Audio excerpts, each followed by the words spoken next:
Once upon a time in a Yoruba village called Akako in the western part of Nigeria, there lived an old couple, in their 60s Tunde and Tolu, who had been looking for the fruit of the womb. After several years of wailing and crying to God for a child, God blessed them with bouncing baby girls, twins. They were identical twins, in fact they were spitting image of each other, so identical to the point that it was difficult to differentiate between the two of them. With joy and gladness in their hearts, Tunde and Tolu organized a very grandiose naming party. Friends and family from far and near came to witness and to celebrate with them on the birth of their children, especially after such a long wait. Tunde and Tolu named their twins Tiwa, which means the one who owns the crown, and Tai, which means eternal happiness. They loved their children so much. They pet them in a way that one would think Tiwa and Tai were going to turn out to be spoiled brats. The twins grew into very beautiful young ladies. Tiwa was the brighter one, very smart, hardworking and intelligent, full of optimism. She loved to read and learn new things, and was very interested in going to school. And she loved her twin sister Tai even more than herself. Tiwa would want to share everything she had with Tai. Tiwa liked to take good care of her twin sister. She would carry her sister to their secret spot by the river to sing for her, especially when Tai was sad or unhappy. On the other hand, Tai was everything Tiwa did not represent. Tai was not bright and hated school. She would always want to discourage Tiwa from going to school or read. She was lazy and dull in school. Tai was only interested in dancing. She would go to the village square to dance all the time. Shortly before the end of their secondary school education tragedy stroke, their parents died in a ghastly motor accident, leaving them all by themselves. The burden of responsibility now lied heavily on Tiwa's tiny shoulders, especially since Tai was a lazy girl and was unserious with everything. Tiwa would look for any menial job to do. She would go for errands, do laundry, fetch water and many other menial jobs to do to provide food and school fees for her and her twin sister. But Tai on the other hand was only concerned with her dancing in the village square. Tiwa worked so hard. She passed her senior school exams with distinctions. Due to her love for school and education, she decided to further her education to higher institution. She then started looking for scholarship abroad, and in no time God blessed her effort. Eventually Tiwa was offered admission with full scholarship into one of the best architectural schools in the United States of America. The day Tiwa was to leave for America, friends and family came to bid her farewell, but Tai was filled with bitterness, jealousy and anger. She was not happy with her twin sister's success. She wanted to be the one going to America, and not her sister. Tiwa arrived in America. She discovered that life in America was totally different from the life she knew in Akako, her village. For starters, cost of living was very high, that she had to work 2 to 3 jobs to pay up her bills while schooling, and their kind of food was totally strange and different, unlike the amala and uidu soup, iba and egusi soup, or ewa garnished with palm oil stew she was used to back at home. But all that didn't discourage her from staying focused and achieving her dreams. Tiwa was determined to come out the best student in her class. She burnt the midnight oil and paid the sacrifice for success. Meanwhile, back in Akako, Tai was languishing since there was no more Tiwa to provide food for her and clean up after her being the lazy one. She soon became a sorry thing. She in a short while emaciated, looking very thin and hungry. But even at that she saw no reason to get serious and look for something to do. She would write a long list of all the people she will visit so as to eat food in their houses. She always targeted the times for meals at people's houses so that she can be offered some food. Tai did this for a long time, to the point that she was giving the nickname Tai the food timer. Back in America, Tiwa was doing excellently well in her academics, focused and determined to be the best in her class. It has been 4 years since Tiwa left the quiet and simple nature of her village. Tiwa soon graduated top of her class as the best graduating student of her class. And she missed her village and her sister so much that she couldn't wait to be back in Nigeria. Upon arrival in Nigeria, Tiwa secured a job at a multinational architectural firm in the bustling city of Lagos.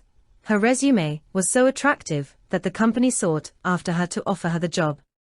Tiwa accepted the job and started working there as one of the top architects at the firm. As time went on, Tiwa met with a dashing, rich and handsome young man, Alu Kola, son of the billionaire oil magnate of the Kola Oil and Gas, heir to the multi-billion naira oil company. They became very attracted to each other and fell in love and decided to get married. Tiwa was so excited that she could not wait to share the good news with her twin sister. The couple traveled down to Akako to share the good news and for proper introductions to her relative.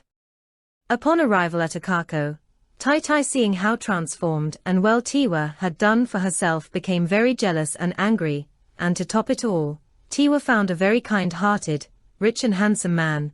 This got Tai very furious and envious. Tai started coveting everything belonging to Tiwa. Even though Tiwa was very kind and generous towards her, Tiwa would gift her a lot of clothes, jewelries and money, because she was not happy to see her twin sister thin and tattered. Soon Tai added up and became fresh and beautiful just like Tiwa, but Tai was not satisfied nor grateful. Instead, the gift would fuel more anger and jealousy. She wished she was in her sister's place instead. Few months later, Tiwa was gloriously married to her husband Alu, and in no time they had a son and they named him Alu Jr., a very handsome and intelligent boy. On one faithful day, Tiwa and her family traveled down to Akako to visit Tai and some other relatives, to greet them and gift them food items and clothes. They visited all their relatives, and on the day they were to return to the city, tragedy struck, envy and jealousy raised its ugly head. Tai pretended to be hurt that her sister was going back to the city, and that she was going to miss her. Tiwa, being very soft-hearted, went closer to comfort Tai and to let her know that she can always visit them in the city. Tai then whispered into Tiwa's ears. Suddenly they two were seen walking away, and walking along the path that headed towards their secret spot by the river when they were teenagers. Tai had whispered to Tiwa that, if she truly wants to comfort her, she should take her to their secret spot by the river and sing a song for her, just as she always did when they were teenagers. As they were approaching the river, Tiwa accidentally slipped off and fell into the river, and was badly hurt, and the river current was strong. Tiwa could not swim through the strong river wave, because of her broken leg. She called out to Tai for help, but Tai refused to help her. In fact, she was very happy that Tiwa fell into the river. The river took Tiwa away. Tai instantly thought of what to do in order to take Tiwa's place and become Tiwa, and unfortunately for Tiwa, that morning they decided to wear same kind of cloth, just as they usually do when they were teenagers. Tai then disguised herself as Tiwa and came back to Alu so they could leave and go back to the city, and when she was asked the whereabouts of her sister, she said Tai decided to stay back at the river to swim. And she being identical with her sister made it very difficult to differentiate between them. They then left for the city, and Tai was feeling fulfilled that her plan had worked. A few months later, Alu Jr. being a smart boy that he was started noticing that his mummy wasn't doing things the way she usually does. She would scold him at the slightest provocation. The house wasn't as tidy and kept the way it used to be, even the food now tasted differently and poorer. At her place of work, she was not performing at all. When given a task to perform, she would secretly pay off somebody else to draw the designs, which in the end was totally useless, and unlike Tiwa.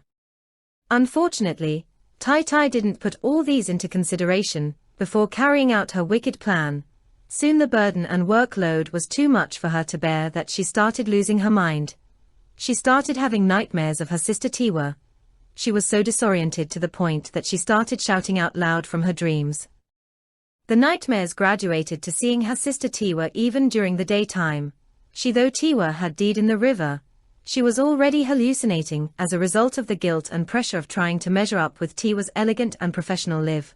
Tai was always shouting, "Leave me alone." This became too much that Alu had to find a solution. He then decided to fetch her supposed sister Tai from the village to come help. But little did he know that it has been Tai all the time with him in his house. He went to the village to look for Tai. Obviously he couldn't find her. Tai has already lost her mind and needed psychiatric help. Her case became worse by the day. Alu then took her to a psychiatric hospital for treatment. But the nightmare persisted. She kept shouting, "Leave me alone," as though Tiwa was chasing her with a machete. Meanwhile, Tiwa happened to be saved by a poor fisherman, who was in the neighboring village. Tiwa floated on the river down to the neighboring village. The fisherman found Tiwa floating unconsciously. He pulled her out of the river and took her to his house and treated her. Tiwa regained consciousness after a week, but the injury she sustained took a while to heal. It took about 3 months for her leg injuries to heal. Tai could not bear the torture anymore. She then decided to confess and told Alu how she left her twin sister for dead and how the river took her away, and then asked for forgiveness. Alu was very broken by the confession. He could not believe she could do such evil to her only sister.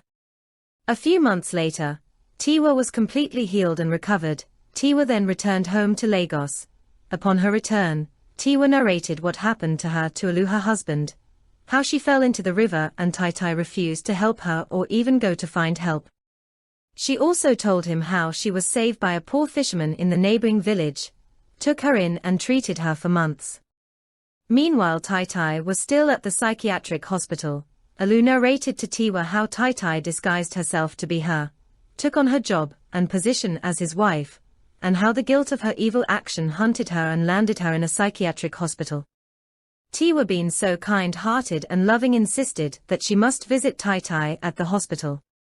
Upon reaching the hospital, Tiwa embraced her sister and forgave her even before she asked.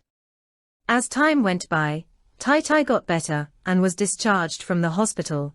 She decided to be a better person and love her sister sincerely, and they all lived happily ever after.